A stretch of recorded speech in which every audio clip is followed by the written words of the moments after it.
Welcome to St. Paul's United Church of Christ. I'm Pastor Phil, and we do this thing called Pastor's Ponderings, where I think about things that are coming up in the news or whatever the case may be. And of course, we're just after Easter, so that makes me think about our scripture lessons that we've been talking about after Easter, which is always the Doubting Thomas story. And I think that all of us from time to time have doubted, have questioned, have wondered. And I always tell the Doubting Thomas story in response to the resurrected Christ, because all of us at one point or the other have doubted sometime in our lives. Doubt, I think, is actually an intellectual experience. It's very cerebral. It's possible to have doubts and still serve Jesus Christ and still serve the church all at the same time.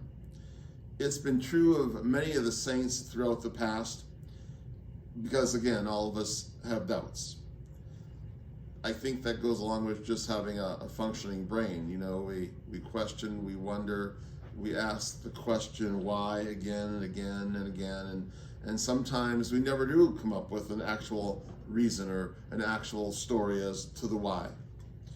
But my purpose today isn't to really focus on the word doubt. Instead, I want to do a little shift here and focus on the word disillusionment. And that brings me back to Thomas. A few weeks ago, we called him Daring Thomas. Maybe you remember that, because you see, it was Thomas that said to Jesus, "I will go wherever you go, and I will die with you if I need to." That was the heartfelt loyalty of Thomas. He was simply willing to give his life for Jesus and Jesus' ministry. So today, instead of dealing with a doubting Thomas, I'm going to refer to a disillusioned Thomas. I believe that's a lot more accurate description than doubting Thomas in the first place. After Jesus' crucifixion, Thomas is thoroughly disillusioned. In his mind, Jesus let him down. You see, Thomas is a very intense young man. He's willing to drop everything and follow Jesus, even die for Jesus.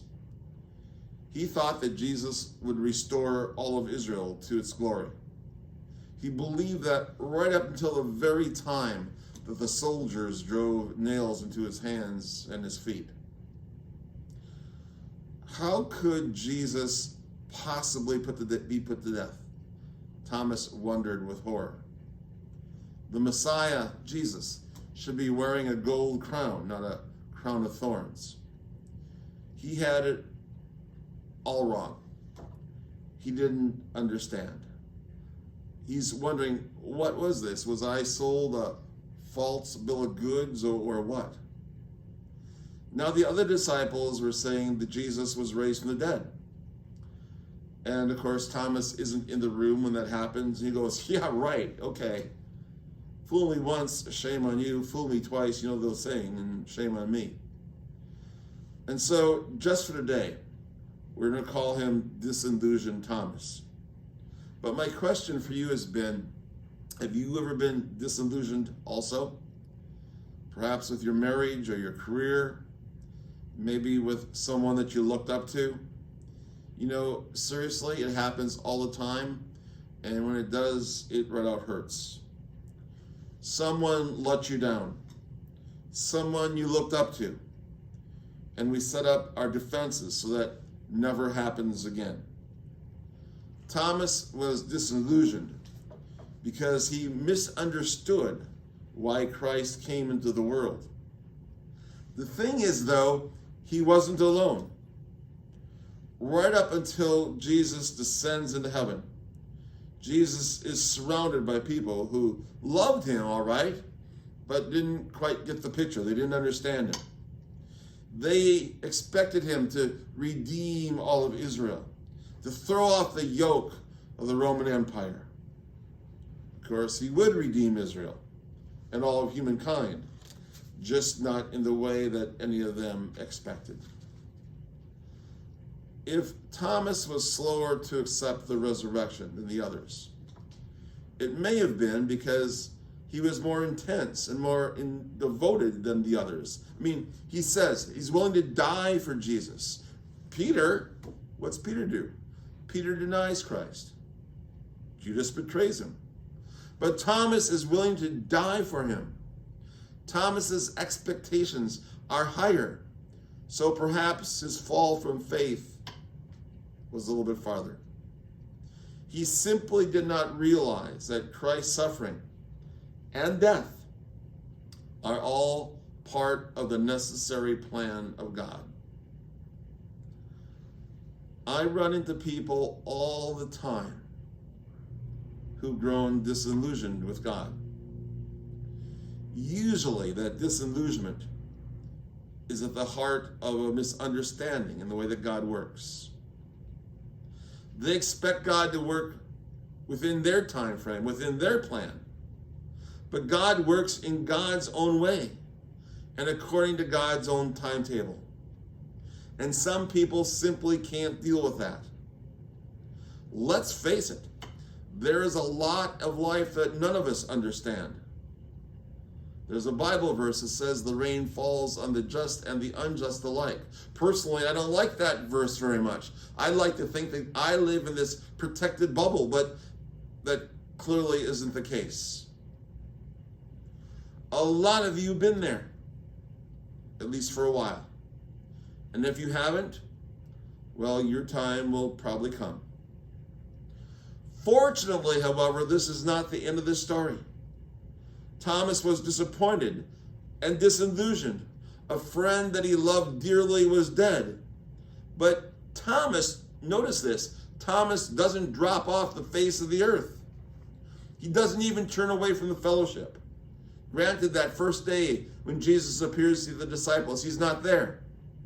But he soon returns to be with the other disciples. And I see this happen all the time too.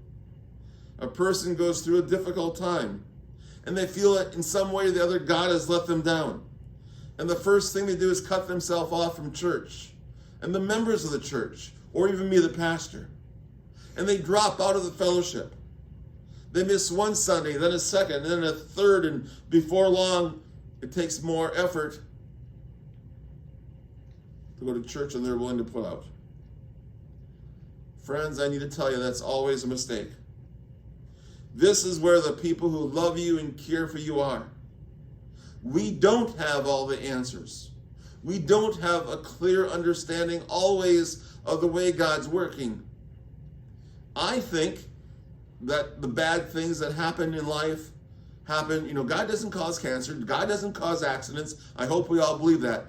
I think, and if you believe in God, you have to believe in the devil as well. I believe that there's ultimate other sides to this. And I think that God's going all the time. Remember the V8 commercial when it goes like, God, I could have a V8. Well, I think God's going to himself, gosh, how am I going to fix this now?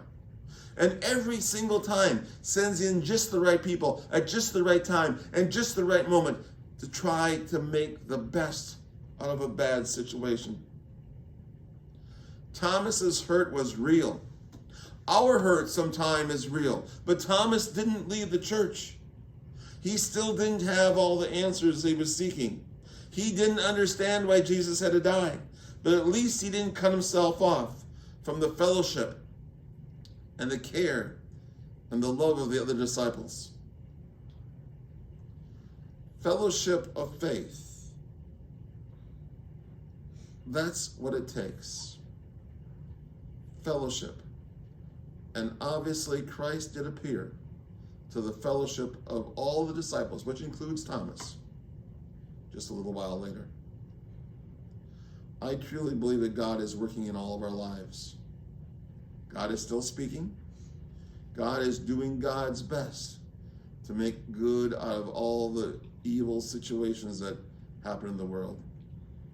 So if life isn't going exactly the way you feel it should be, and I know for some of you it's not, instead of focusing on the negative, instead of blaming God, look to the positive and look for the grace, the forgiveness, the abiding love that God shows through God himself and through others.